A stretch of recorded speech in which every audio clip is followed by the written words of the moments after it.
Je m'appelle Marguerite Delcourt, j'ai 75 ans. Et ce matin, le matin de mon anniversaire, j'ai découvert que mes propres enfants m'avaient rasé la tête pendant que je dormais. Quand j'ai ouvert les yeux, j'ai senti cette légèreté étrange sur ma nuque. Mes doigts ont rencontré de la peau nue, là où auraient dû se trouver mes cheveux gris que je coiffais en chignon depuis 50 ans.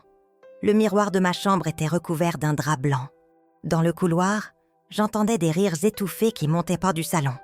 Ils étaient tous là. Julien, mon fils aîné, gestionnaire froid qui calcule tout, même l'amour. Céline, ma fille nerveuse, qui a toujours eu besoin de plaire. Thomas, mon Benjamin, celui en qui je croyais encore voir de la tendresse. Et avec eux, leurs conjoints, mes petits-enfants, tous les regards posés sur moi, avec ce mélange de gêne et d'amusement cruel. C'était juste une blague, maman, pour ton anniversaire. Mais j'ai vu leur téléphone qu'ils cachaient précipitamment dans leur poche. J'ai vu les regards complices. J'ai compris qu'ils m'avaient main filmé, que mon humiliation était devenue leur divertissement, que la vieille femme de 75 ans, celle qui les a élevés seuls après la mort de leur père, celle qui leur a tout donné, n'était plus qu'un spectacle. Pendant 40 ans, j'ai bâti ma vie autour d'eux. J'ai sacrifié mes rêves pour financer les leurs. J'ai économisé chaque euro pour leur offrir la meilleure éducation, les plus belles opportunités. Et aujourd'hui, grâce aux décennies de travail acharné de leur père et aux miennes, je possède un patrimoine de 6 millions d'euros. 6 millions qu'ils attendent avec une impatience à peine dissimulée. Depuis que j'ai mentionné, lors du dernier repas de famille, que j'allais mettre de l'ordre dans mes affaires, avec mon avocat, ils sont tous revenus vivre près de moi. Pas par amour, par stratégie. Je le vois dans leurs yeux quand ils me regardent. Ils ne voient plus une mère. Ils voient un héritage. J'ai passé cette journée d'anniversaire dans un silence de cathédrale intérieure. J'ai accepté leurs excuses mécaniques. J'ai soufflé mes bougies sur un gâteau que personne n'avait fait avec amour. J'ai souri quand il le fallait. Mais à l'intérieur, quelque chose s'est brisé, irrémédiablement. Le soir, enfermée dans mon bureau qui sent le cuir ancien et la cire d'abeille, j'ai téléphoné à Maître Fontaine, mon avocat depuis 35 ans. Les 6 millions d'euros, donnés tout à l'hospice Sainte-Claire. Mes enfants n'auront que la réserve légale. Qu'ils se partagent 1 million. Le reste ira à ceux qui en ont vraiment besoin. J'ai prononcé ces mots calmement, sans colère apparente. Mais ma main tremblait en reposant le combiné. Ce que mes enfants ignorent, c'est que cette décision va déclencher une guerre. Julien a des dettes secrètes, des investissements ratés, une maîtresse coûteuse, des problèmes avec le fisc. Il compte sur l'héritage pour sauver sa peau. Céline vit dans un mariage pourri, avec un mari qui ne la voit que comme un ticket vers la richesse. Thomas, lui, est le seul qui semble avoir encore une conscience. Mais est-ce suffisant pour racheter ce qu'ils ont fait? Quand ils apprendront ma décision, tout va exploser. Julien menacera de me faire passer pour sénile. Céline pleurera, mais de rage, pas de chagrin. Thomas devra choisir son camp. Et moi, je devrais affronter la plus difficile des questions. Peut-on pardonner l'impardonnable? Peut-on aimer ceux qui vous ont trahi de la manière la plus humiliante qui soit? Pendant ce chemin, je vais découvrir des vérités terribles sur ma famille, des conversations interceptées, des plans élaborés dans mon dos depuis des mois. La véritable raison pour laquelle ils ont choisi de me raser la tête ce jour-là.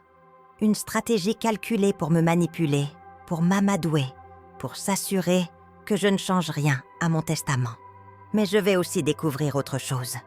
À l'hospice Sainte-Claire, je vais rencontrer sœur Emmanuelle, une femme au regard doux qui va m'apprendre que la charité n'est pas une vengeance, mais un choix de lumière.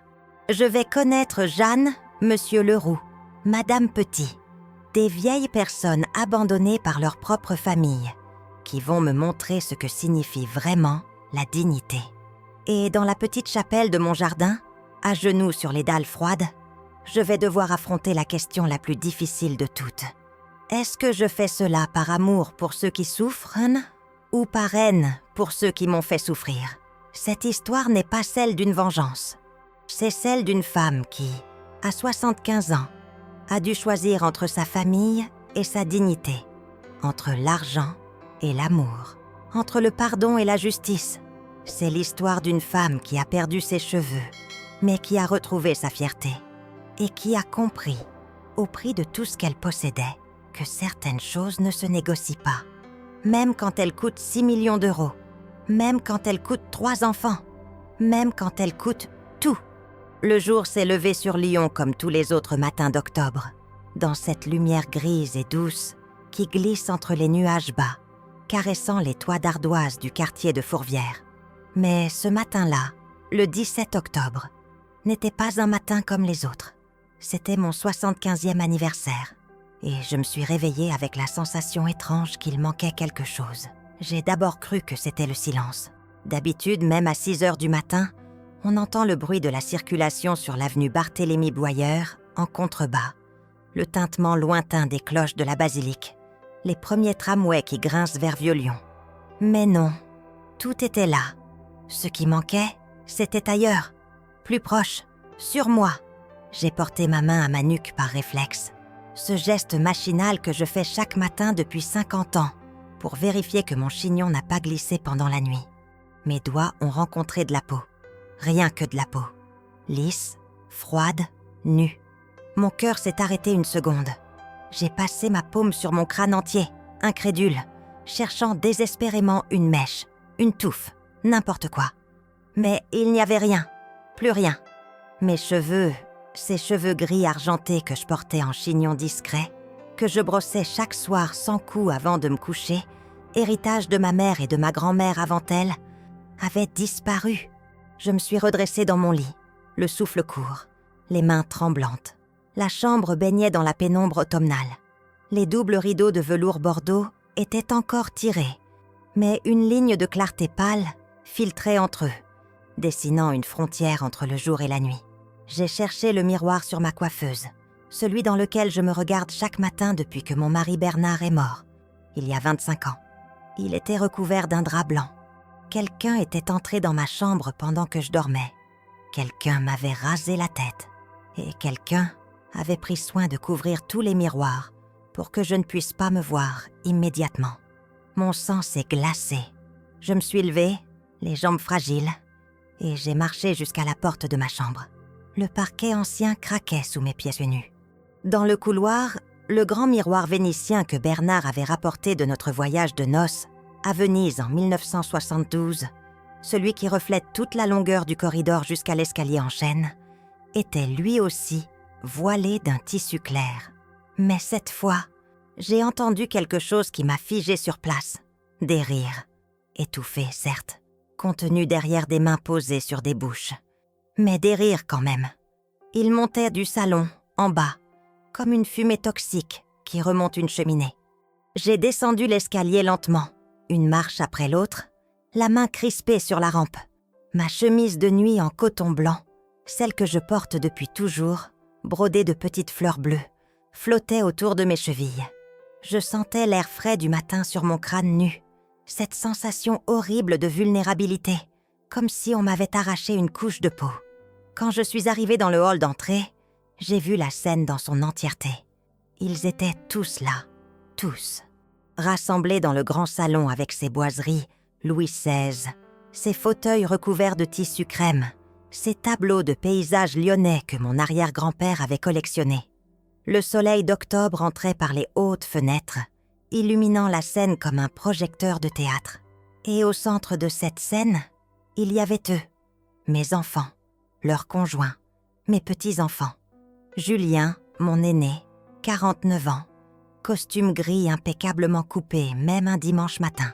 Ses cheveux bruns gominés, son visage carré aux traits durs, ses yeux bleus glaciales qui ne cillent jamais. À côté de lui, sa femme Nathalie, blonde décolorée aux ongles vernis rouge sang, toujours accrochée à son téléphone portable, comme si c'était une perfusion. Leur fille Emma, 17 ans, cheveux roses et piercing au nez, avachie sur le canapé avec l'air de s'ennuyer profondément. Céline, ma cadette, 46 ans, mince et nerveuse comme un oiseau en cage. Pantalon beige, chemisier blanc, collier de perles qu'elle tripote sans cesse. Son mari Marc, bedonnant et sourire commercial, directeur d'une agence immobilière à Villeurbanne. Leur fils Lucas, 15 ans, casquette de travers et basket, qui coûte plus cher que mon loyer mensuel quand j'étais jeune mariée. Et Thomas, mon Benjamin, 42 ans, celui qui me téléphonait encore régulièrement avant que je leur annonce, il y a 6 mois, que j'allais mettre de l'ordre dans mes affaires. Cheveux châtains en bataille, jeans délavés, pull marin rayé. Il était debout près de la cheminée en marbre, les mains dans les poches. Et quand nos regards se sont croisés, il a détourné les yeux. Le silence est tombé comme une guillotine. Puis Céline a émis un petit rire nerveux. Ce rire aigu qu'elle fait quand elle est mal à l'aise, comme quand elle avait cassé le vase en porcelaine de Limoges de ma mère et qu'elle avait tenté de le cacher derrière le buffet. Maman, elle s'est levée, a fait 2 pas vers moi, puis s'est arrêtée. C'était juste une blague pour ton anniversaire. Une blague. J'ai regardé ma fille, cette femme de 46 ans que j'avais portée dans mon ventre, nourrie au sein, bercée pendant des nuits entières quand elle faisait de l'asthme. Et je n'ai rien reconnu dans ses yeux. Une blague, j'ai répété. Ma voix était étrangement calme, comme détachée de mon corps. Julien s'est raclé la gorge. Lui, au moins, ne riait pas. Mais son visage était impassible, ce masque de gestionnaire qu'il porte depuis qu'il travaille dans la finance. « On pensait que tu trouverais ça drôle, mère. Tu te plains toujours de tes cheveux, que c'est difficile à coiffer à ton âge. Qui a fait ça ?» Ma question a flotté dans le salon comme une feuille morte sur l'eau. Personne n'a répondu. Mais j'ai vu Lucas glisser son téléphone dans sa poche arrière, avec un mouvement trop rapide, trop coupable. J'ai vu Emma échanger un regard avec sa mère. J'ai vu Marc se mordre la lèvre inférieure, essayant de réprimer un sourire. Ils avaient filmé. Bien sûr qu'ils avaient filmé. Dans quel monde vivons-nous aujourd'hui ? Un monde où tout doit être capturé, partagé, transformé en contenu. Même l'humiliation d'une vieille femme le matin de son 75e anniversaire. C'était une idée collective, a fini par dire Thomas d'une voix sourde. On voulait juste te faire rire, te surprendre, te faire rire, te surprendre. J'ai senti quelque chose se briser en moi. Pas brutalement, comme quand Bernard est mort d'une crise cardiaque en pleine nuit, terrassé entre 2 respirations. Non, c'était plus lent, plus insidieux. Comme une fissure qui court le long d'un mur ancien et qu'on ne remarque que quand le plâtre commence à tomber. « Je vois », j'ai dit simplement. Puis je me suis retournée et je suis remontée dans ma chambre. Chaque marche de l'escalier pesait une tonne. Derrière moi, j'entendais Céline qui chuchotait quelque chose. La voix de Nathalie qui répondait sèchement. Le début d'une dispute étouffée. Dans ma chambre, j'ai arraché le drap qui couvrait le miroir de la coiffeuse. Et je me suis vue. Mon visage, ces traits que je connais depuis 75 ans. Les rides au coin des yeux. La bouche encore bien dessinée malgré l'âge. Le nez droit, hérité de mon père. Mais au-dessus, là où auraient dû se trouver mes cheveux, il n'y avait plus qu'un crâne pâle, parsemé de taches de vieillesse, vulnérable comme celui d'un nouveau-né. Je ressemblais à ma mère, les derniers mois de sa vie, quand la chimiothérapie lui avait tout pris. Sauf que ma mère, elle, se battait contre un cancer. Moi, je me battais contre ma propre famille. Je me suis assise sur le bord de mon lit, les mains jointes sur mes genoux, et j'ai fermé les yeux. Dans ma tête, j'ai récité une prière que ma grand-mère m'avait apprise quand j'étais enfant, pendant la guerre, quand nous nous cachions dans la cave pendant les bombardements. « Seigneur, donne-moi la force de porter cette croix. Donne-moi la sagesse de comprendre pourquoi elle m'est donnée. Et si je dois pardonner, apprends-moi comment. » Mais ce matin-là, je ne voulais pas pardonner. Je voulais comprendre. La journée s'est déroulée comme une pièce de théâtre absurde. Vers 10h, Céline est montée avec un plateau. Café au lait, croissant de la boulangerie Joanneau en bas de la rue, confiture d'abricots maison que je fais chaque été avec les fruits de mon jardin. Elle l'a déposé sur ma table de chevet, sans me regarder. « Maman, je suis désolée. Vraiment. On a eu tort. » Je n'ai rien dit. J'ai juste bu mon café, debout près de la fenêtre, regardant les toits de Lyon s'étaler jusqu'à la Saône, cette ville où je suis née, où j'ai grandi, où j'ai enterré mon mari et mes parents. Cette ville qui soudain me semblait aussi étrangère qu'une planète lointaine. Vers midi, c'est Thomas qui est venu. Il s'est assis sur le fauteuil près de ma bibliothèque, là où Bernard s'asseyait le soir pour lire son journal. Je ne savais pas qu'ils iraient aussi loin, maman. Je pensais que... Que quoi, Thomas ? Je me suis tournée vers lui et pour la première fois depuis des années, j'ai vu mon fils rougir. Je pensais qu'on te raserait juste une mèche, comme une initiation, comme ce qu'on fait aux nouvelles recrues dans l'armée. Pas tout. Et tu as trouvé cette idée bonne ? Il a baissé les yeux. J'avais bu. On avait tous bu hier soir, après que tu sois monté te coucher. Marc avait apporté du whisky. Julien a commencé à raconter des blagues. Et puis Emma a dit qu'elle avait vu une vidéo sur TikTok où... Je l'ai coupée. Vous étiez tous ivres, et vous êtes entrés dans ma chambre pendant que je dormais. Le silence qui a suivi était plus éloquent que n'importe quelle excuse. Thomas est reparti sans que j'aie besoin de lui demander. L'après-midi, j'ai enfilé un foulard en soie que j'avais acheté lors de mon dernier voyage à Paris, il y a 5 ans. Bleu nuit avec des motifs dorés. Je me suis regardée dans le miroir. J'avais l'air d'une femme en convalescence ou d'une condamnée. Vers 15 heures, tout le monde était parti. Les voitures ont quitté l'allée de gravier, une par une. La BMW de Julien, le SUV de Marc, la vieille Peugeot de Thomas. Ils sont tous rentrés chez eux, dans leurs appartements et maisons qui bordent Lyon, dans un rayon de 10 km autour de ma propriété. Suffisamment loin pour prétendre avoir leur propre vie. Suffisamment près pour me surveiller. Parce que c'est ce qu'ils font, n'est-ce pas ? Ils me surveillent. Depuis que je leur ai annoncé, lors du dîner familial de Pâques dernier, que je comptais réviser mon testament. J'avais dit ça simplement, entre la poire et le fromage. J'ai rendez-vous avec Maître Fontaine la semaine prochaine. Je veux mettre de l'ordre dans mes affaires. À mon âge, on ne sait jamais. Le silence qui avait suivi avait été aussi lourd qu'une pierre tombale. Puis Julien avait demandé, avec ce ton détaché qu'il prend quand il parle d'argent, « Tu vas changer quelque chose au testament, mère ?» « Peut-être. » Je réfléchis. Ce soir-là, quand ils étaient tous partis, j'avais retrouvé un papier oublié sur la table du salon. Un calcul fait au dos d'une enveloppe, de l'écriture de Marc. 6 millions divisé par 3, puis par 6, en comptant les conjoints, puis par 8, en incluant les petits-enfants. Ils avaient déjà tout partagé. Avant même ma mort, le soir de mon anniversaire est tombé comme une bénédiction.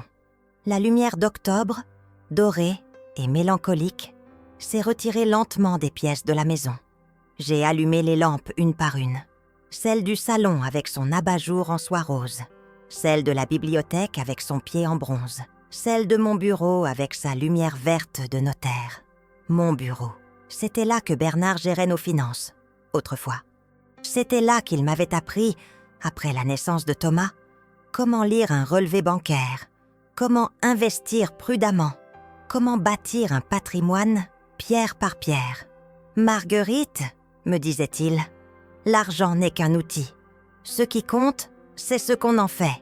Qu'avais-je fait d'une autre ? Je leur avais payé les meilleures écoles, les voyages d'études, les voitures pour leur majorité, les apports pour leurs premiers appartements, la boutique de Céline, qui avait coulé en 2 ans, la formation de Thomas en Angleterre, dont il n'avait jamais rien fait, les études de droit de Julien, qui lui avaient permis de devenir ce qu'il est aujourd'hui. Un homme qui calcule tout, même l'amour. Je me suis assise dans le fauteuil de cuir, celui qui garde encore la forme du dos de Bernard. J'ai sorti de mon tiroir le testament que j'avais rédigé il y a 10 ans, après mon AVC. 3 parts égales, simples, justes, équitables. Puis j'ai décroché le téléphone. Maître Fontaine a répondu à la 3e sonnerie. « Marguerite ? Quelle surprise ! Tout va bien ? François Fontaine est mon avocat depuis 35 ans. C'est lui qui avait réglé la succession de Bernard. C'est lui qui m'avait conseillé lors de l'achat de la maison de Fourvière. C'est un homme de 68 ans, voix grave et posée, qui cite Montaigne et boit du thé vert. François, j'ai besoin de vous. Demain matin, si possible. Bien sûr. Que se passe-t-il ? J'ai pris une grande inspiration. Par la fenêtre, je voyais les lumières de Lyon s'allumer dans le crépuscule, comme des bougies sur un gâteau d'anniversaire géant. Je veux changer mon testament. Entièrement. Il y a eu un silence. Puis, entièrement? Oui. Les 6 millions d'euros. Je veux tout donner à l'hospice Sainte-Claire. Mes enfants. Ma voix a tremblé, mais je me suis reprise. Mes enfants n'auront rien. Pas un centime. Nouveau silence. Plus long. Je l'imaginais dans son appartement du Vieux-Lyon, assis près de sa fenêtre qui donnait sur la cathédrale Saint-Jean, en train de réfléchir aux implications légales, morales, humaines de ce que je venais de lui demander. « Marguerite, c'est une décision grave, très grave. Es-tu sûre ? » ?»« J'en suis certaine. Puis-je te demander pourquoi ?» J'ai passé ma main sur mon crâne nu, sous le foulard de soie. Parce qu'aujourd'hui, j'ai appris que l'argent peut transformer des enfants en monstres. Et je refuse d'alimenter ça plus longtemps. Je vois. Il a soupiré. Très bien. Je passe demain matin à 9h. Nous rédigerons le Nouveau Testament ensemble. Mais Marguerite... Oui ? Réfléchis bien cette nuit. Cette décision, une fois prise, changera tout. Il n'y aura pas de retour en arrière possible. Pas vraiment. Je sais. Après avoir raccroché, je suis restée longtemps dans le bureau, les yeux fixés sur la photo de Bernard posée sur le coin du bureau. Mon mari souriant, jeune encore, devant la basilique de Fourvière le jour de notre mariage. Nous avions 20 ans. Nous pensions que l'amour suffisait à construire un monde. « Bernard », j'ai murmuré dans le silence de la pièce, « tu me pardonnes, n'est-ce pas ? Dis-moi que je ne suis pas en train de devenir folle. Dis-moi que je fais ce qu'il faut. » Mais Bernard était mort depuis 25 ans. Et les morts ne répondent jamais. Cette nuit-là, je n'ai pas dormi. J'ai marché dans la maison comme un fantôme, ouvrant les portes des chambres vides. Celle de Julien, avec ses trophées de natation encore alignés sur l'étagère. Celle de Céline, avec ses posters d'actrices françaises qu'elle adorait, adolescente. Celle de Thomas, avec sa guitare poussiéreuse dans un coin.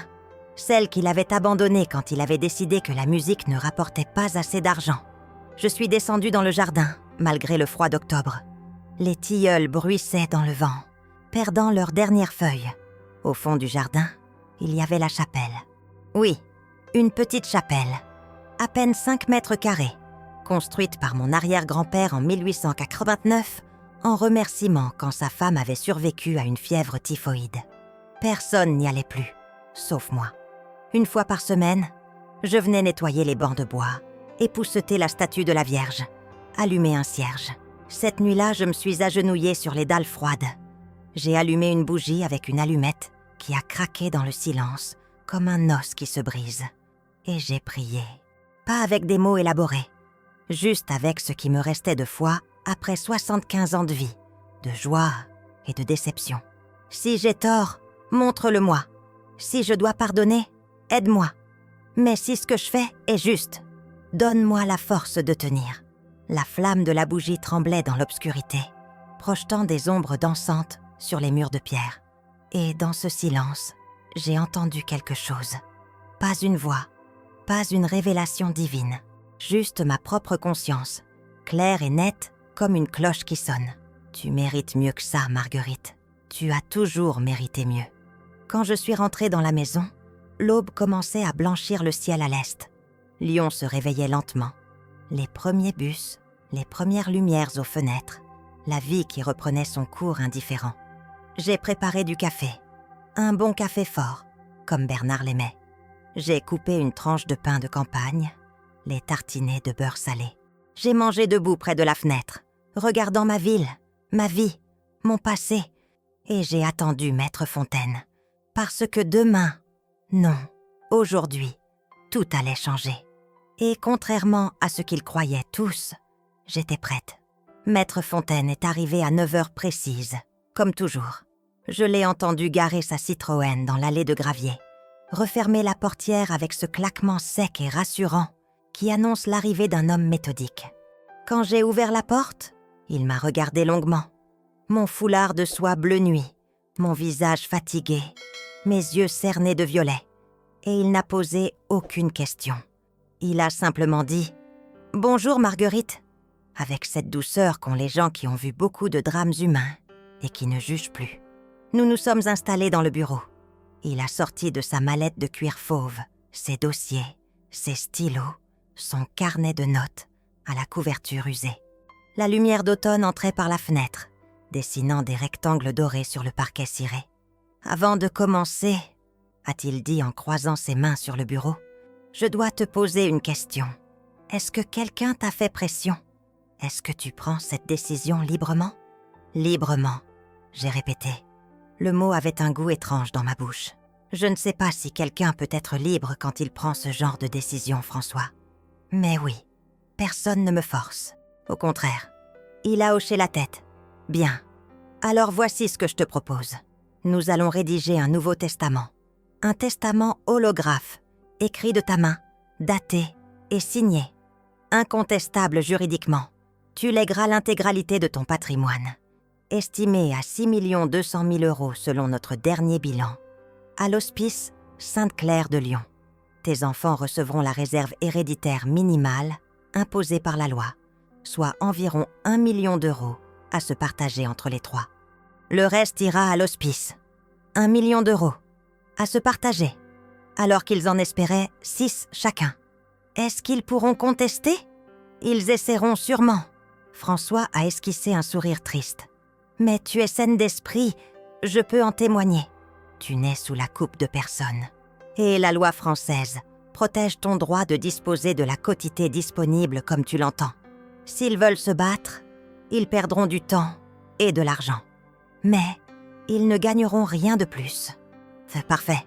J'ai pris le stylo qu'il me tendait, un Mont-Blanc noir, celui que Bernard m'avait offert pour nos 20 ans de mariage, et j'ai commencé à écrire.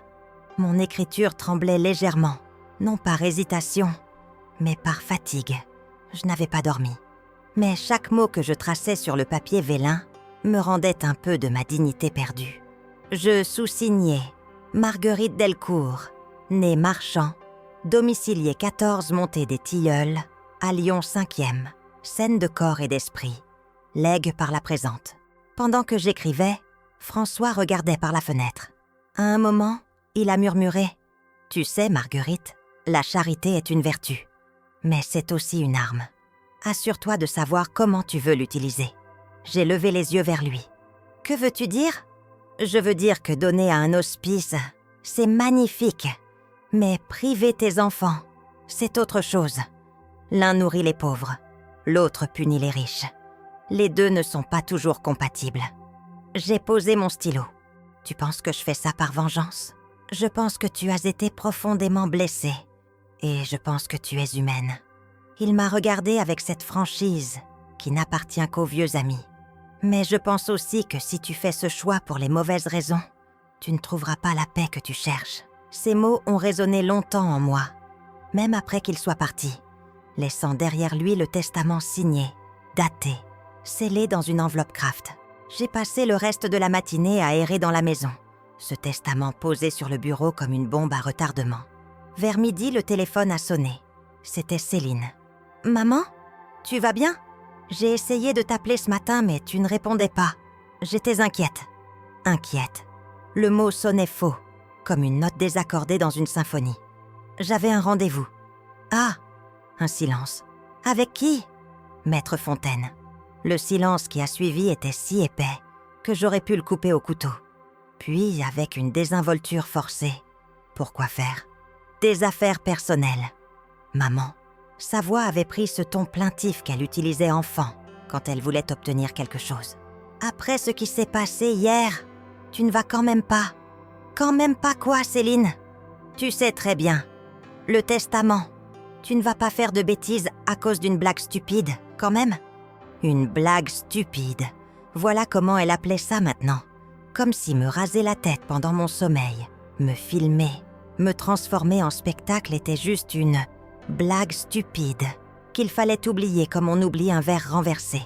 Ce que je fais de mon argent ne regarde que moi, Céline. Mais on est tes enfants. Elle avait haussé le ton. Papa a travaillé toute sa vie pour bâtir ce patrimoine. C'est notre héritage. Ton père a travaillé pour nous offrir une vie décente, pas pour financer votre avidité. J'ai raccroché. Mes mains tremblaient. 20 minutes plus tard, c'était Julien qui sonnait à la porte. Il n'avait pas téléphoné avant de venir. Il était simplement là, costume gris, mallette à la main, visage fermé comme une porte blindée. Mère, il faut qu'on parle. Je l'ai fait entrer. Nous nous sommes assis dans le salon, face à face, comme deux généraux avant une bataille. Céline vient de m'appeler, a-t-il commencé d'une voix neutre. Elle est hystérique. Elle dit que tu as vu ton avocat ce matin. C'est exact. Pour modifier ton testament. C'est exact aussi. Il a posé sa mallette sur ses genoux, joint ses mains dessus. Geste de contrôle.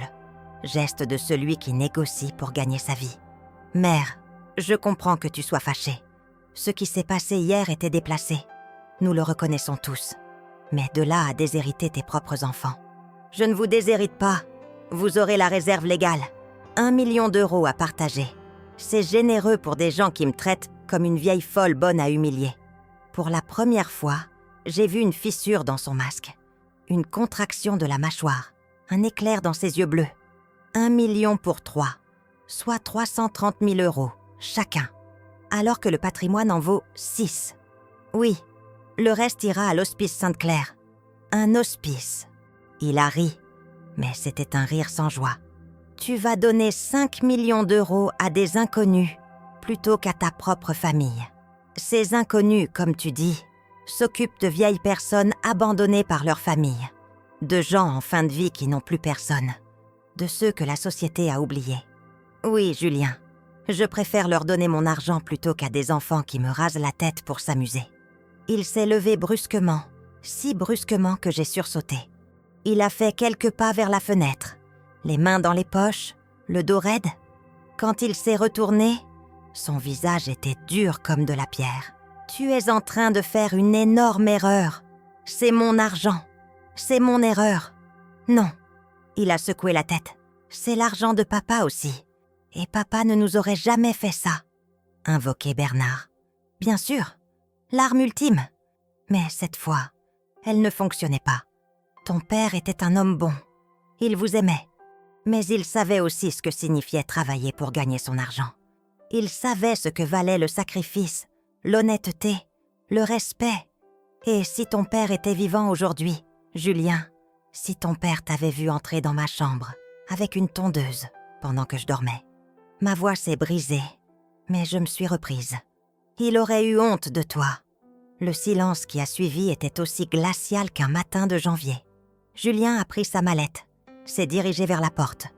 Avant de sortir, il s'est retourné une dernière fois. Nous allons contester. Je te le promets. Fais ce que tu veux, mais tu perdras. Il est parti en claquant la porte. Les 3 jours qui ont suivi ont été les plus étranges de ma vie. Un silence pesant s'est installé. Plus d'appels, plus de visites, comme si j'étais déjà morte et qu'il portait déjà mon deuil. Le 4e jour, j'ai décidé d'aller à l'hospice Sainte-Claire. Je ne leur avais pas encore annoncé mon intention de leur léguer ma fortune. Je voulais d'abord voir l'endroit, comprendre où irait mon argent, m'assurer que mon choix était le bon. L'hospice se trouve dans le 3e arrondissement, rue Moncey, près de la Pardieu. Un bâtiment de briques rouges datant du début du XXe siècle, avec des fenêtres hautes et une petite chapelle attenante. J'y suis allée en tramway. Je conduis de moins en moins depuis mon AVC. Et en marchant dans les rues de Lyon, mon foulard noué sur ma tête, j'ai eu l'impression d'être redevenue invisible. Les gens me croisaient sans me voir. Juste une vieille femme de plus, avec son manteau beige et ses chaussures me confortables. À l'accueil, une jeune femme au sourire fatigué m'a demandé « Vous venez voir quelqu'un ?»« Non, je viens voir la directrice. Sœur Emmanuelle, je crois. »« Vous avez rendez-vous ?»« Non, mais... » J'ai hésité. « Dites-lui que c'est important, s'il vous plaît. » 10 minutes plus tard, une femme est apparue au bout du couloir. 60 ans environ, cheveux gris coupés courts, tailleur gris simple, croix discrète au cou. Son visage était marqué par la fatigue, mais ses yeux, des yeux noisettes très doux, débordaient de vie. « Madame Delcourt, je suis sœur Emmanuelle. En quoi puis-je vous aider ?» Nous nous sommes installés dans son bureau. Une petite pièce au mur blanc, décorée seulement d'un crucifix et d'une photo en noir et blanc de la fondatrice de l'hospice. Une certaine Mère Thérèse, qui avait ouvert ses portes en 1923 pour accueillir les indigents. Je lui ai tout raconté. Pas seulement le testament, mais aussi l'anniversaire, les cheveux, la trahison. Elle m'a écoutée sans m'interrompre, ses mains croisées sur son bureau de bois clair. Quand j'ai eu fini, elle était restée silencieuse un long moment. Puis elle a dit « Vous savez, Marguerite, je peux vous appeler Marguerite ? Chaque semaine, des gens viennent ici pour faire des dons. Certains donnent 100 €, d'autres 1000, quelques-uns davantage. Mais tous ont la même chose en commun. Ils donnent pour se sentir mieux. Et il n'y a rien de mal à ça. La charité peut être égoïste, et elle nourrit quand même ceux qui ont faim. Vous pensez que je suis égoïste ? Je pense que vous êtes blessé. Et je pense que vous cherchez à donner du sens à votre souffrance. » Elle s'est penchée légèrement. « Mais laissez-moi vous poser une question. Si je refuse votre don, que ferez-vous » J'ai cligné des yeux. « Vous refusez ?»« Je ne dis pas ça. Je vous demande, si je refuse, donnerez-vous l'argent à vos enfants ?»« Non, jamais. Alors ce don n'a rien à voir avec nous, n'est-ce pas ? Il a tout à voir avec eux. » Elle a souri tristement. « Je ne juge pas, Marguerite, mais je veux que vous soyez honnête avec vous-même. Est-ce que vous voulez vraiment aider nos résidents ? Ou est-ce que vous voulez punir votre famille ?» Sa question m'a frappée comme une gifle. J'ai baissé les yeux, fixé mes mains ridées posées sur mes genoux. « Je ne sais pas, » ai-je fini par murmurer.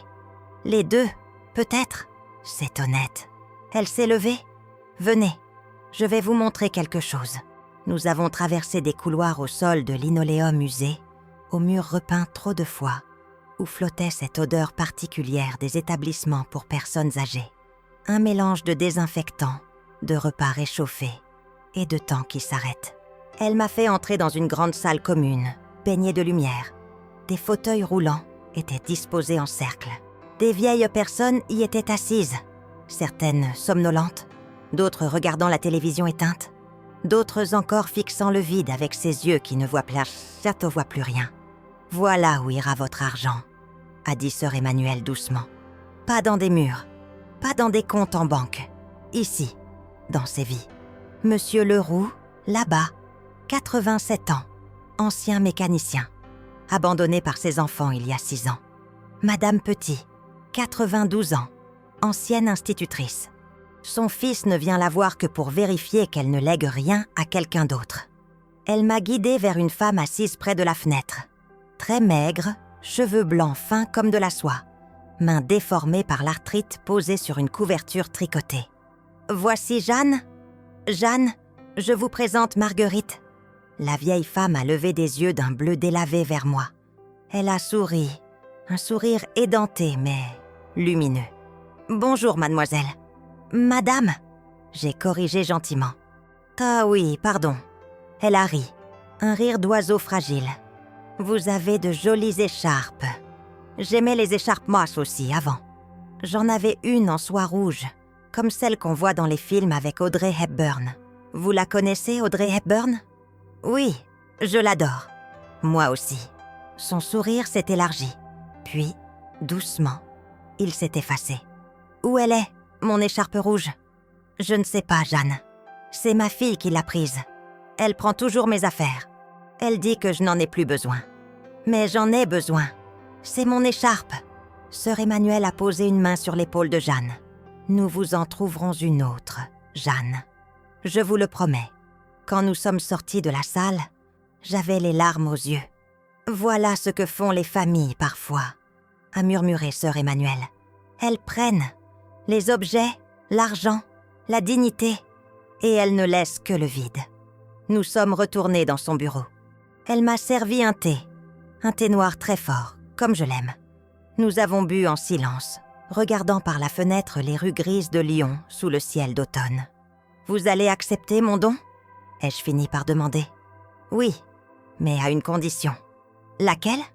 Que vous réfléchissiez encore, que vous reveniez ici, que vous parliez avec nos résidents, que vous compreniez vraiment ce que signifie donner, et que vous le fassiez pour les bonnes raisons. » Elle a posé sa tasse. « Et surtout, Marguerite, que vous pardonniez. »« Pardonner ?» Le mot m'a échappé comme un cri. « Comment puis-je pardonner ça ? Je ne dis pas que c'est facile. Je dis que c'est nécessaire. Pour eux, peut-être, mais surtout pour vous. Ses yeux noisettes me fixaient avec une intensité troublante. La rancune est un poison, Marguerite. Elle tue celui qui la porte avant de toucher celui qui en est l'objet. Si vous donnez cet argent par vengeance, vous resterez empoisonné. Mais si vous le donnez par amour, amour pour ces personnes qui n'ont rien, amour pour la justice, amour même pour vos enfants qui sont perdus, alors peut-être trouverez-vous la paix. Je suis partie de l'hospice avec plus de questions que de réponses, mais aussi avec quelque chose que je n'avais pas ressenti depuis longtemps. Un début d'espoir. Le soir même, Thomas a débarqué chez moi, sans prévenir, comme son frère quelques jours plus tôt. Mais lui n'avait pas de mallette, juste un regard fatigué et des mains qui tremblaient légèrement. « Maman, s'il te plaît, il faut qu'on parle. » Je l'ai fait entrer. Nous nous sommes assis dans la cuisine. Pas dans le salon formel où j'avais reçu Julien, mais dans la cuisine avec sa grande table en bois massif, son évier en pierre, ses placards qui craquent. La cuisine où nous prenions le petit déjeuner quand ils étaient enfants, où je leur préparais du chocolat chaud les matins d'hiver, où Bernard lisait son journal pendant que je faisais des confitures. Thomas a posé ses coudes sur la table, enfoui son visage dans ses mains. « Je suis désolée, maman. Vraiment désolée.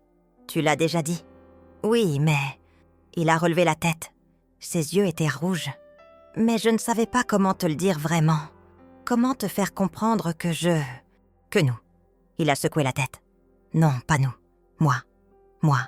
J'ai fait une erreur. Une énorme erreur. Tu as participé, Thomas. Vous avez tous participé. Je sais. » Sa voix s'est brisée. « J'étais ivre. Ce n'est pas une excuse, je sais. Mais c'est la vérité. Emma avait montré cette vidéo. Marc trouvait ça drôle. Julien a dit que tu avais toujours eu de l'humour. Et je me suis laissée entraîner, comme toujours. Comme quand j'étais gamin et que je suivais Julien dans ses conneries pour qu'il m'accepte. Tu as 42 ans, Thomas. Je sais. » Il a essuyé ses yeux du revers de la main, comme un enfant. Mais devant Julien, j'ai toujours 6 ans. Devant vous tous, en fait. Je suis toujours le petit dernier qui ne vaut rien, qui a raté ses études, qui n'a pas de vraie carrière, qui vit dans un appartement de merde à Villeurbanne, pendant que Julien a sa villa à Écully. Je l'ai regardé vraiment pour la première fois depuis des années. Mon Benjamin, celui qui jouait de la guitare dans sa chambre, qui rêvait de devenir musicien, qui avait ce sourire timide, qui faisait fondre tous les cœurs. Qu'était-il devenu ? Qu'est-ce que tu veux, Thomas ? Que je te pardonne ? Que je change mon testament ? Je veux. Il a pris une grande inspiration. Je veux que tu saches que je t'aime. Maladroitement, lâchement peut-être, mais je t'aime. Et je ne veux pas que tu meures en pensant que tes enfants sont des monstres. Mais vous l'êtes. Vous m'avez transformé en monstre, moi aussi. Non. Il a secoué la tête avec force. Non, maman, tu n'es pas un monstre. Tu es juste fatigué. Fatigué de nous porter. Et tu as raison. On ne mérite pas ton argent. On ne mérite même pas ton pardon. Mais il a tendu la main par-dessus la table, hésitant, comme s'il craignait que je la retire. Mais peut-être qu'on mérite une chance de devenir meilleur. J'ai regardé sa main, grande, masculine, avec quelques cicatrices anciennes. Celle du coude quand il était tombé de vélo à 10 ans. Celle du pouce quand il avait voulu réparer lui-même sa voiture. La main de mon fils, je ne l'ai pas prise. Pas encore. Prouve-le, Thomas. Prouve-moi que tu n'es pas juste venu ici pour sauver ton héritage. Comment ? Dis-moi la vérité. Toute la vérité. Pourquoi vous avez fait ça ? Ce n'était pas juste l'alcool.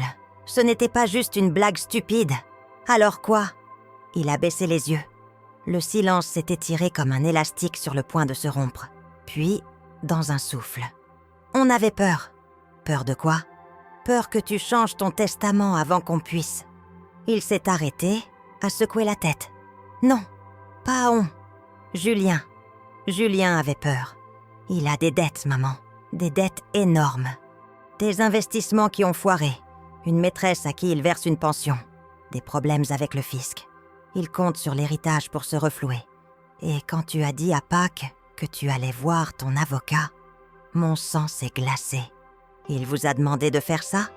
De me raser la tête pour... Pourquoi ? Me ridiculiser au point que je ne change rien ? Non, pas exactement. Thomas respirait difficilement.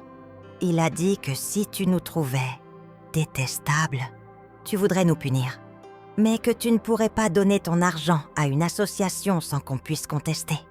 Alors que si on te faisait rire, si on te montrait qu'on était encore une famille qui s'amusait ensemble, vous m'avez humilié pour m'amadouer. Oui, il a fermé les yeux. Oui, maman, c'est exactement ça. Et je suis désolée. Je suis tellement désolée. Je me suis levée. Mes jambes tremblaient.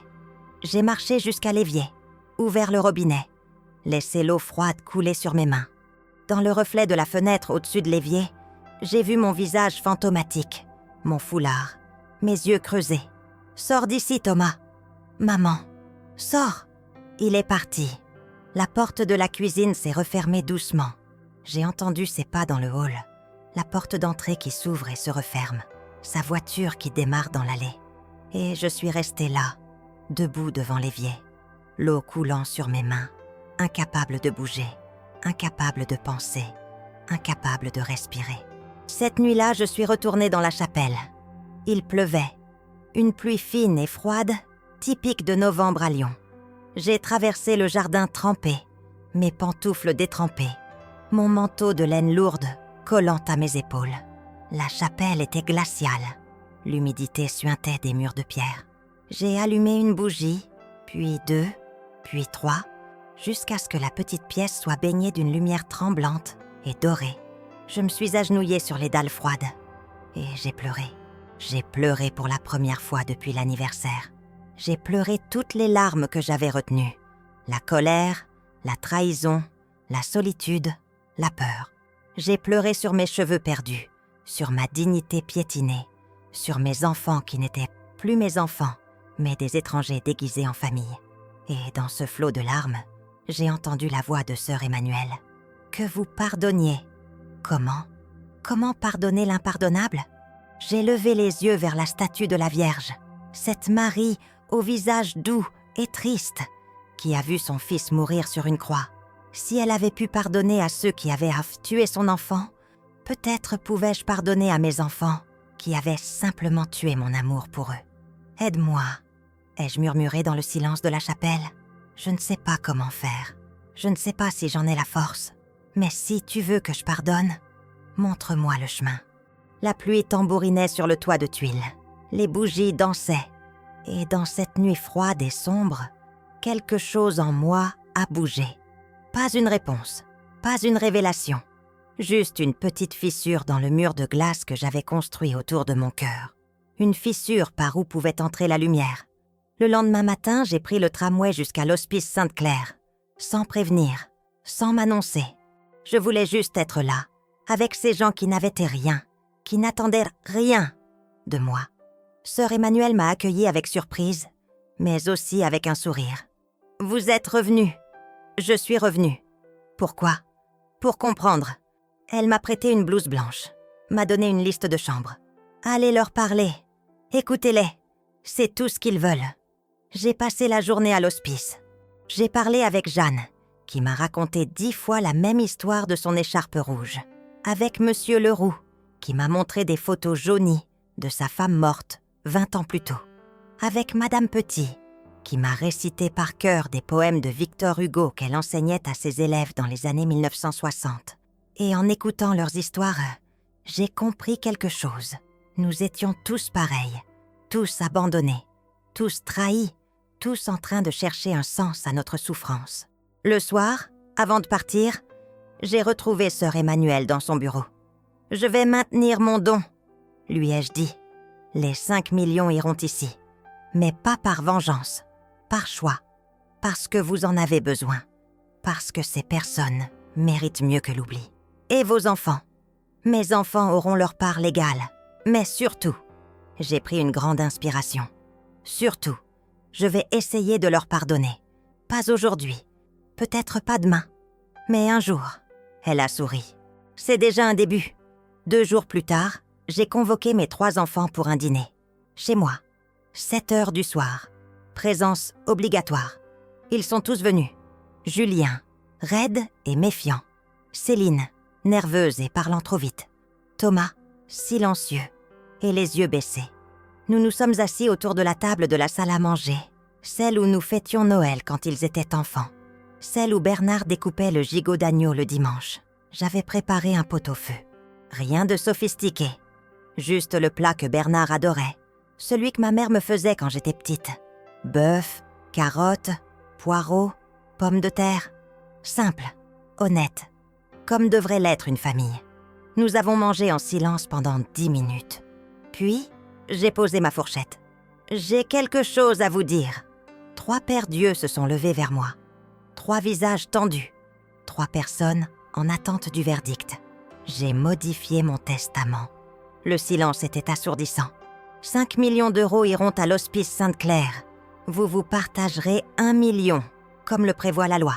Céline a porté sa main à sa bouche. Julien a serré sa mâchoire. Thomas n'a pas bougé. « C'est votre dernier mot ?» a demandé Julien d'une voix blanche. « Oui. Alors nous n'avons plus rien à faire ici. » Il s'est levé. « Assieds-toi, Julien. » Quelque chose dans ma voix l'a fait obéir.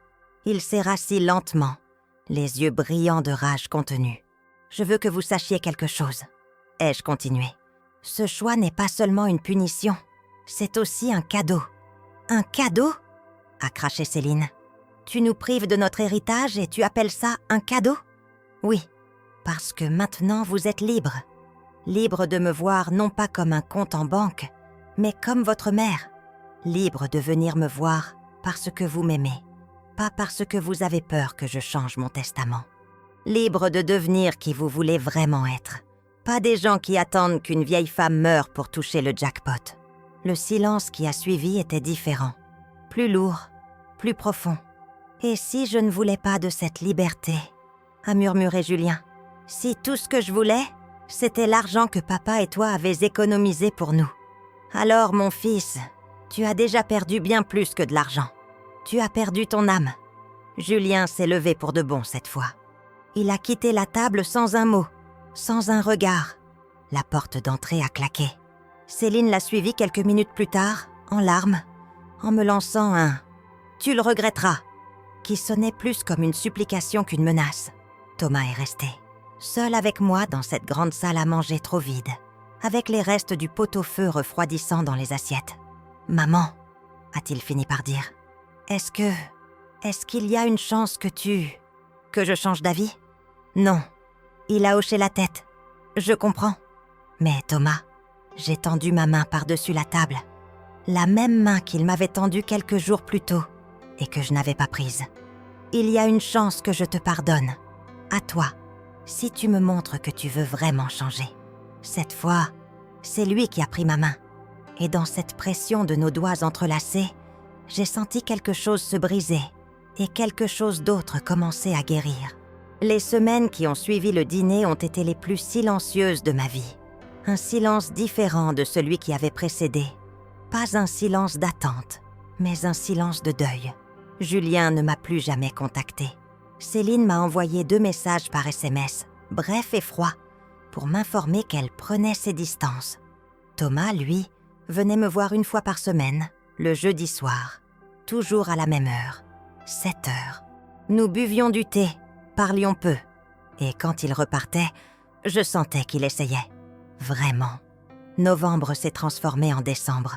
Lyon s'est paré de ses décorations de Noël, les guirlandes lumineuses sur les façades de la place Bellecour, les sapins illuminés devant l'hôtel de ville, les marchés de Noël qui sentaient dans le vin chaud et les marrons grillés. Mais dans ma maison de Fourvière, il n'y avait pas de décoration, pas de sapin, pas de crèche.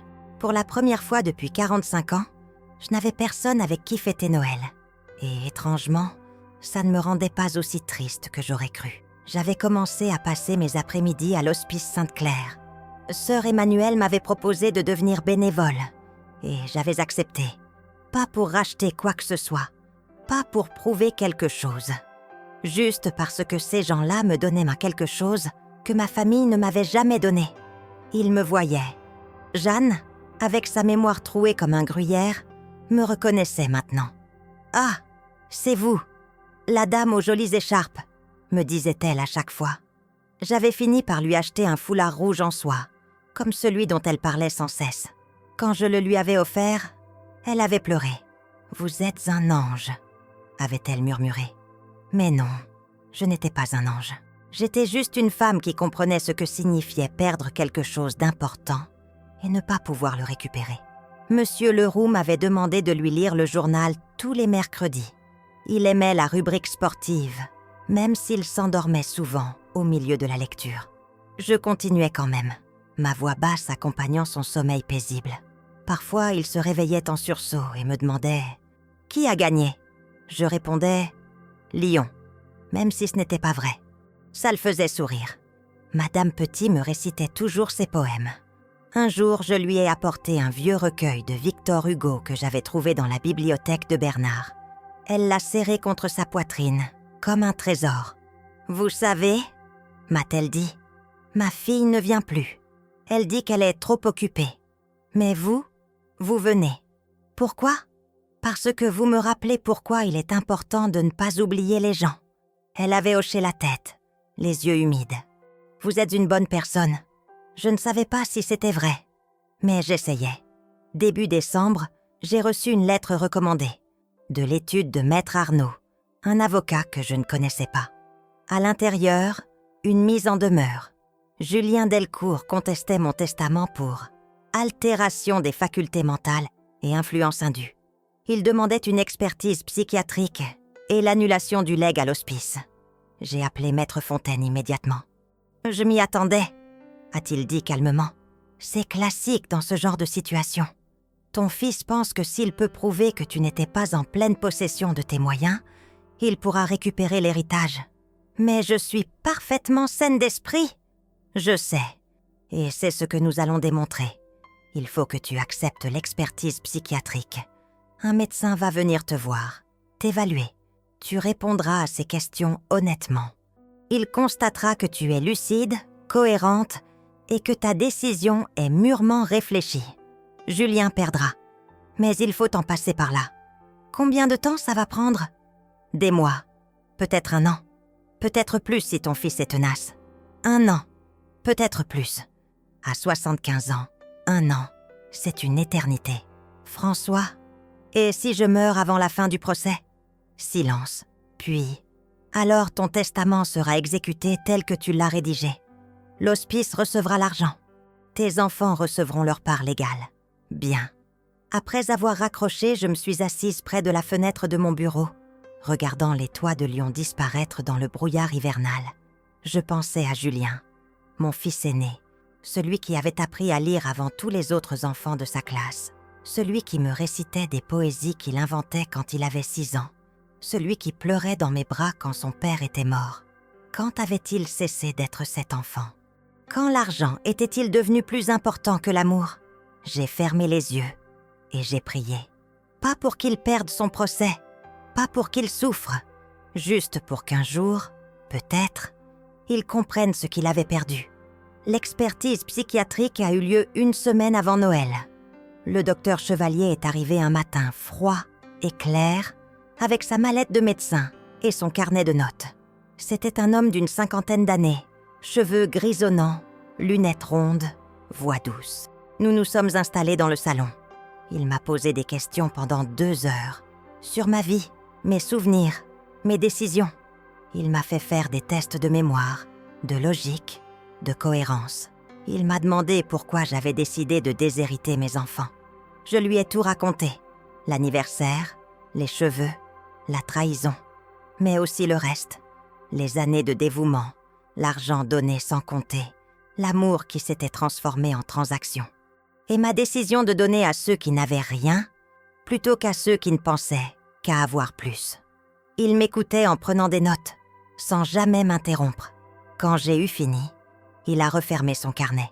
« Madame Delcourt, vous êtes l'une des personnes les plus lucides que j'ai jamais rencontrées. Votre décision est peut-être douloureuse, peut-être controversée, mais elle est parfaitement sensée. Je ferai mon rapport en ce sens. » Après son départ, j'ai pleuré. Pas de tristesse, de soulagement. Quelqu'un m'avait écouté. Quelqu'un avait compris. Le 20 décembre, Thomas est venu me voir avec une boîte enveloppée dans du papier craft. « C'est pour Noël », a-t-il dit timidement. Je sais qu'on ne le fêtera pas ensemble cette année, mais je voulais quand même te donner ça. Qu'est-ce que c'est ? Ouvre. » J'ai défait l'emballage avec précaution. À l'intérieur, il y avait un chapeau. Un chapeau de feutre bleu marine, élégant et doux, avec un large bord et un ruban de velours noir. « Pour remplacer tes foulards », a-t-il expliqué. « Enfin, si tu veux. » Je me suis dit que tu avais le droit de te sentir belle, même sans cheveux. J'ai passé ma main sur le feutre. C'était de la belle qualité, cher, certainement. Mais plus que l'objet, c'était l'attention qui m'a touchée. Thomas avait pensé à moi, pas à mon argent, à moi. Il est magnifique. Merci. Je peux te poser une question, maman ? Bien sûr. Est-ce que tu vas mourir en me détestant ? Sa voix tremblait. J'ai levé les yeux vers lui. Mon Benjamin. 42 ans, mais dans son regard, j'ai vu le petit garçon qui avait peur de l'orage et qui venait se réfugier dans mon lit la nuit. Je ne te déteste pas, Thomas. Je ne t'ai jamais détesté. Mais tu ne me pardonnes pas non plus ? Non, pas encore. J'ai posé le chapeau sur mes genoux. Mais peut-être un jour, si tu continues à venir, si tu continues à essayer, si tu me montres que tu es capable de m'aimer sans rien attendre en retour, je vais essayer, je te le promets. C'est tout ce que je demande. Il est parti, en me serrant dans ses bras. Une étreinte maladroite, trop forte, trop courte, mais sincère. Et après son départ, j'ai mis le chapeau. Je me suis regardée dans le miroir de l'entrée, ce miroir vénitien que j'avais découvert couvert d'un drap le matin de mon anniversaire. Je ressemblais à quelqu'un d'autre. Quelqu'un que je ne connaissais pas encore tout à fait. Une femme sans cheveux, mais avec une dignité retrouvée. Une femme qui avait perdu sa famille, mais qui avait gagné sa liberté. Une femme qui ressemblait enfin à celle que j'avais toujours voulu être. Le 24 décembre au soir, je suis allée à la messe de minuit, à la basilique de Fourvière. Je n'y allais plus depuis des années, depuis la mort de Bernard en fait. Mais ce soir-là, j'avais besoin d'entendre les chants, de sentir l'encens, de m'asseoir dans le silence sacré d'une église remplie. La basilique était bondée, touristes et fidèles mêlés, tous venus célébrer la naissance d'un enfant né il y a 2000 ans dans une étable. Je me suis assise au fond, près d'une colonne, mon nouveau chapeau sur la tête. Personne ne me regardait. J'étais juste une vieille femme parmi d'autres, anonyme et paisible.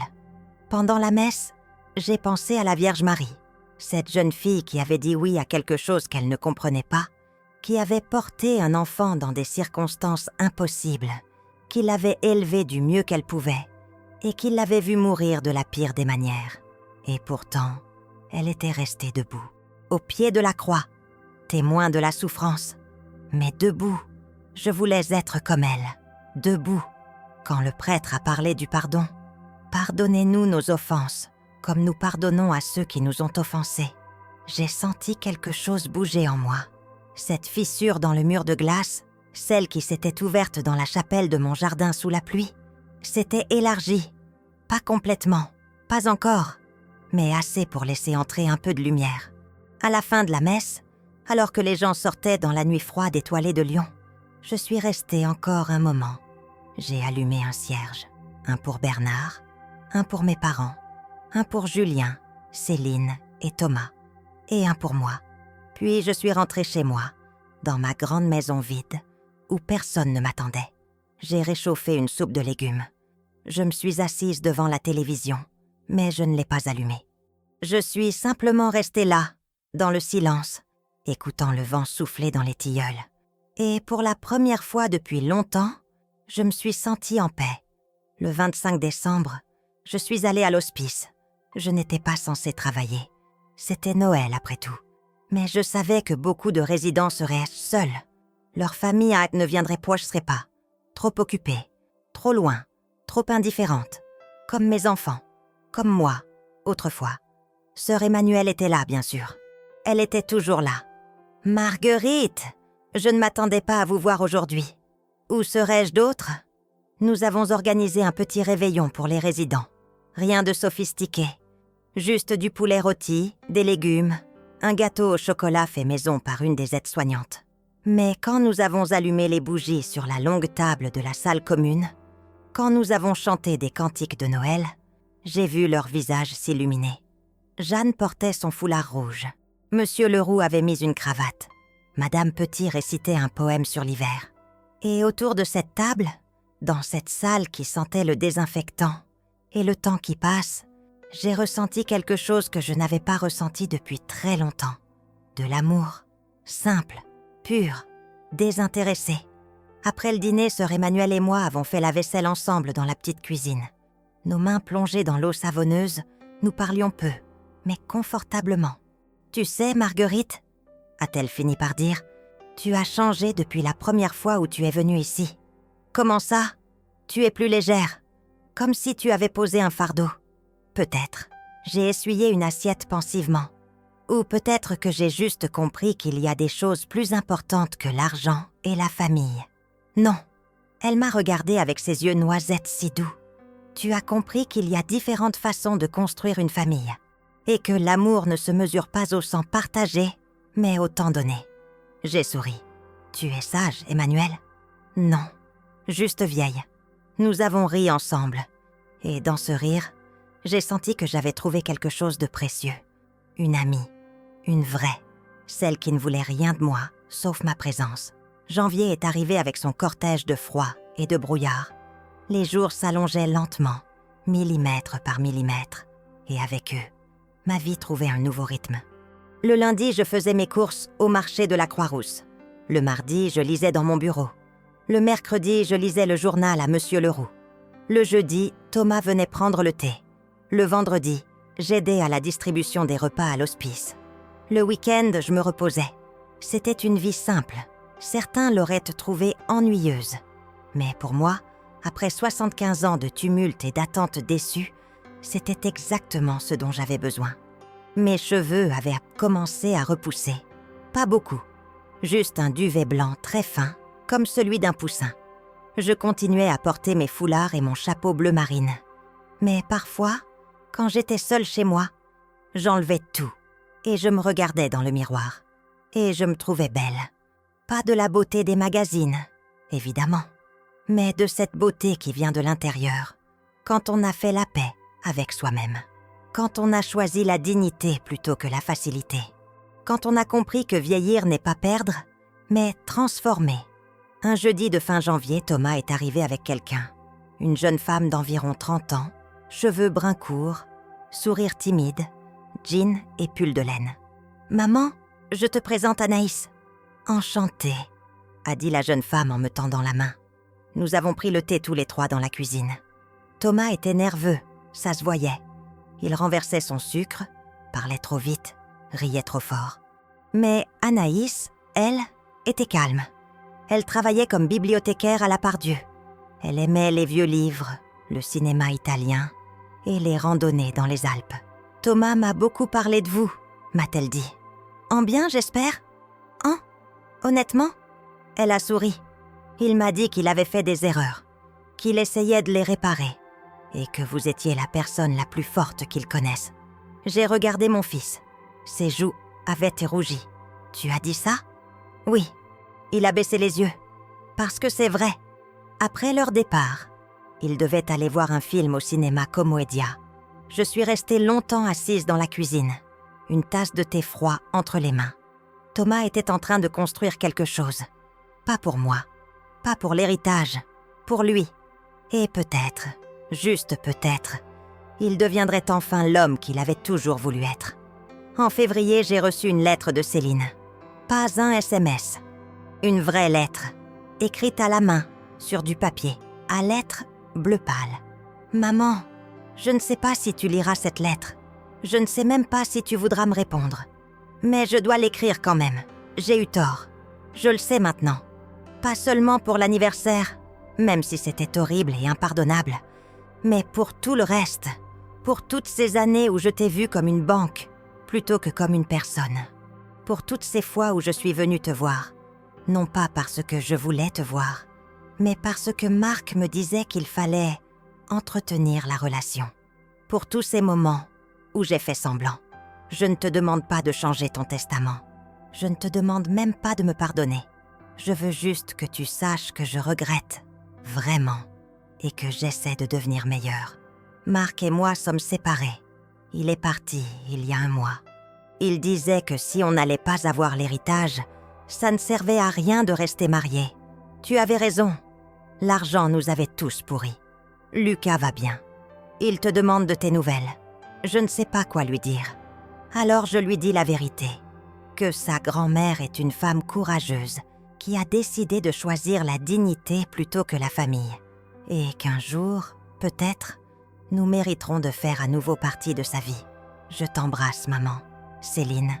J'ai lu la lettre 3 fois. Puis je l'ai posée sur mon bureau, à côté de la photo de Bernard. Je ne savais pas quoi répondre. Pas encore, mais je la garderai. Et peut-être qu'un jour, je trouverai les mots. Mars est arrivé avec ses premières douceurs. Les tilleuls de mon jardin commençaient à bourgeonner. Les jonquilles perçaient la terre encore froide.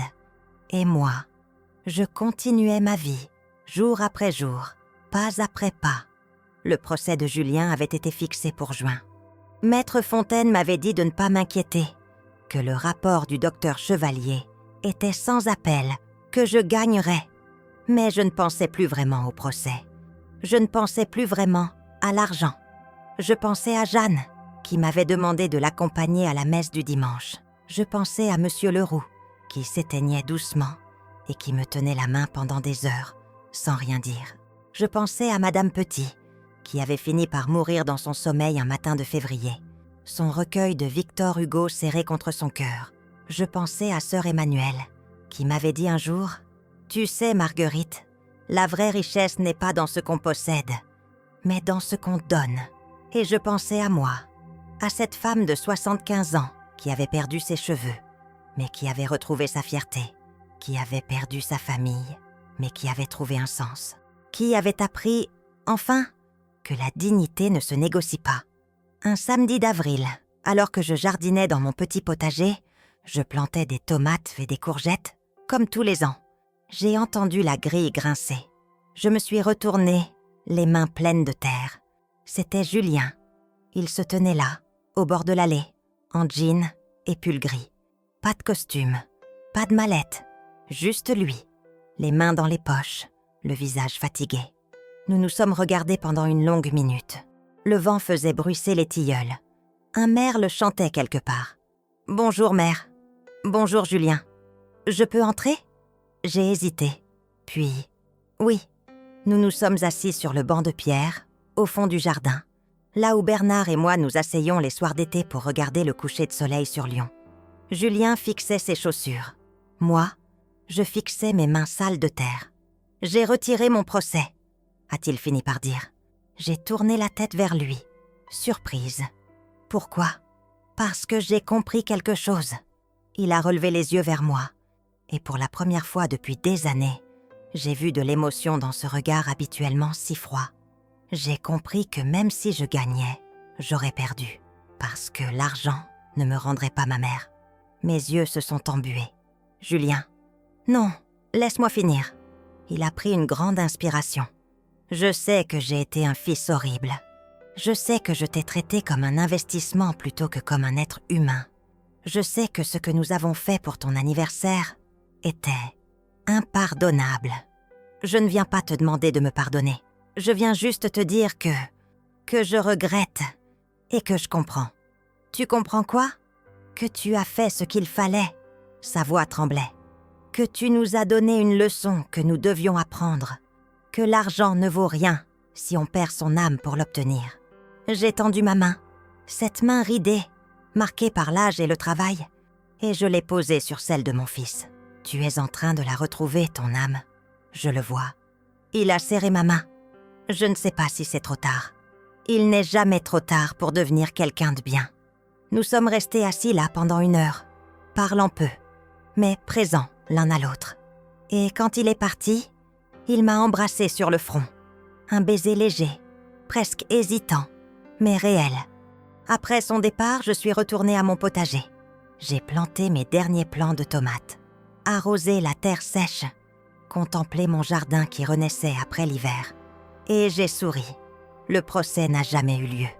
Julien avait retiré sa plainte, et avec elle, la dernière ombre qui planait sur ma décision. En mai, Maître Fontaine est venu finaliser les documents. L'Hospice Sainte-Claire recevrait 5 millions d'euros à ma mort. Mes 3 enfants se partageraient 1 million. C'était définitif, irrévocable. « Comment te sens-tu » m'a demandé François avant de partir. « Libre », il a souri. « Alors tout va bien. » L'été est arrivé avec sa chaleur et sa lumière dorée.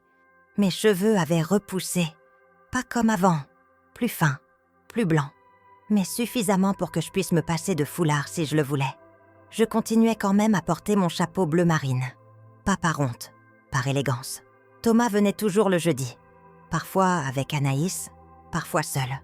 Céline m'avait envoyé 2 autres lettres. Je lui avais répondu à la dernière, brièvement. « Je suis fière de toi. Continue. » Julien passait 1 fois par mois, toujours sans prévenir, toujours discret. Nous buvions du café, parlions de tout et de rien. Et petit à petit, nous reconstruisions quelque chose. Pas comme avant, quelque chose de nouveau, de plus honnête. Un dimanche de juillet, après la messe, sœur Emmanuelle m'a demandé de la suivre dans son bureau. « J'ai quelque chose à te montrer. » Elle a sorti des plans architecturaux. « Grâce à ton legs, qui sera versé uniquement à ta mort, je sais. Nous avons pu obtenir des subventions.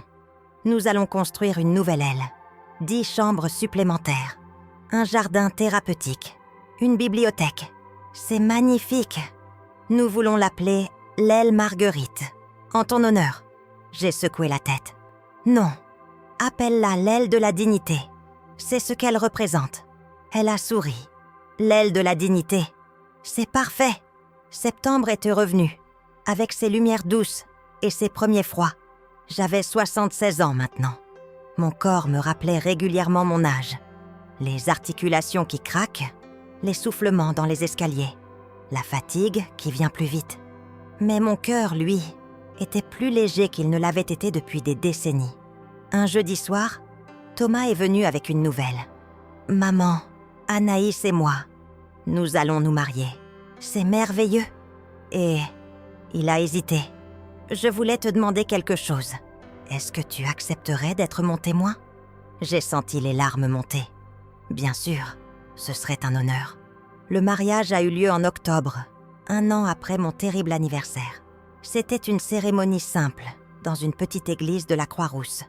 Julien était là, Céline aussi, sans Marc, mais avec Lucas qui avait grandi d'un coup et qui ressemblait de plus en plus à son grand-père.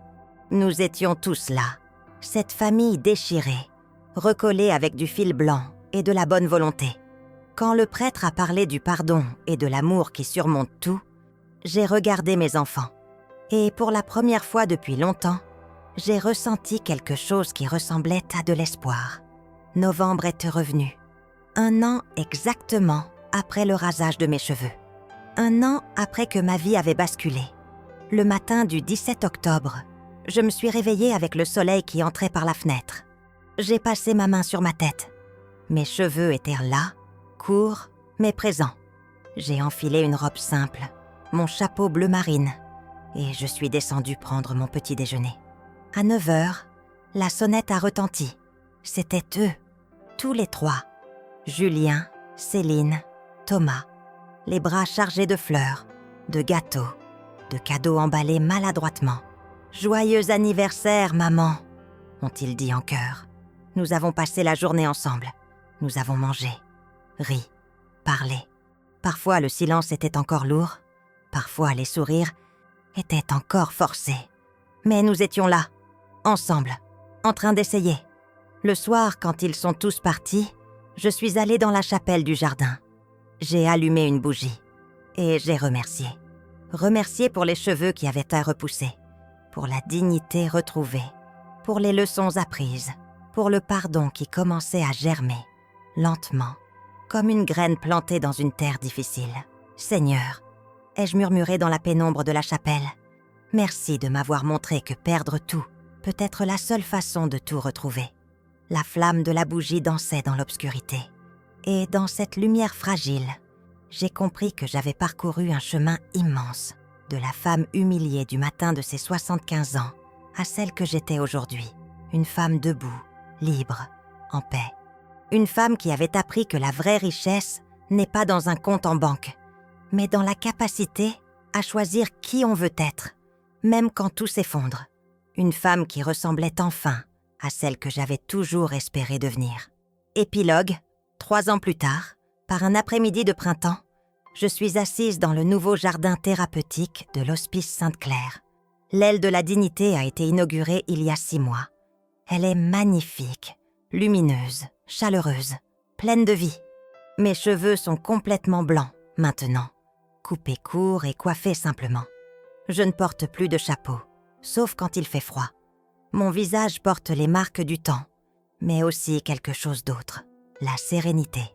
Thomas et Anaïs attendent leur premier enfant. Céline a repris des études pour devenir assistante sociale. Julien a quitté la finance et travaille pour une ONG qui aide les personnes en difficulté financière. Ils viennent tous me voir régulièrement. Pas par obligation, par choix. Jeanne est morte l'année dernière, son foulard rouge autour du cou. Monsieur Leroux l'a suivi 2 mois plus tard. Mais d'autres sont arrivés, d'autres vies à accompagner, d'autres histoires à écouter. Et moi, je suis toujours là. À 79 ans, je continue à venir 3 fois par semaine. Je lis des journaux, je récite des poèmes, je tiens des mains ridées. Je donne ce que j'ai de plus précieux, mon temps. Sœur Emmanuelle vient s'asseoir à côté de moi sur le banc du jardin. Nous regardons en silence les rosiers qui commencent à fleurir. « Tu sais, Marguerite, » me dit-elle doucement, « je pense souvent à ce jour où tu es venue ici pour la première fois. Tu étais tellement brisée. » Je l'étais. Et regarde-toi maintenant. Je souris.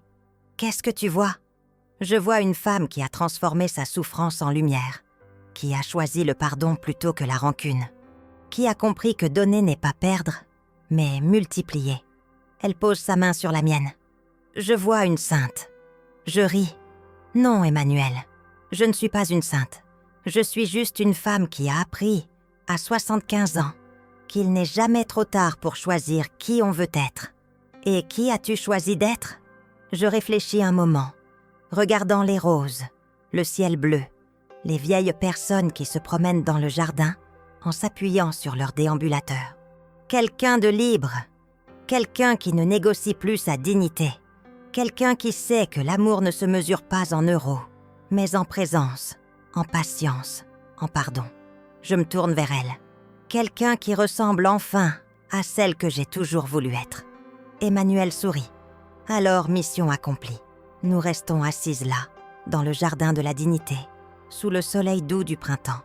Et je me sens remplie d'une gratitude immense. Gratitude pour mes cheveux qui ont repoussé, mais aussi pour ceux qui sont tombés, parce qu'ils m'ont appris ce qui était vraiment important.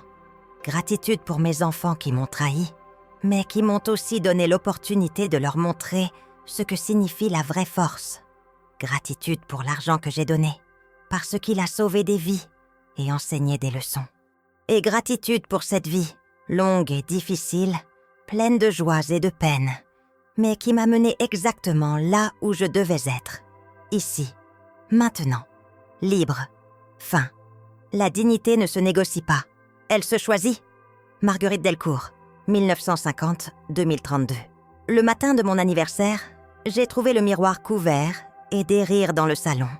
Il m'avait rasé les cheveux pendant mon sommeil, et tous avaient filmé. À la tombée du jour, j'ai appelé mon avocat. Les 6 millions d'euros de l'héritage, donnez-les à l'hospice, ils n'auront rien.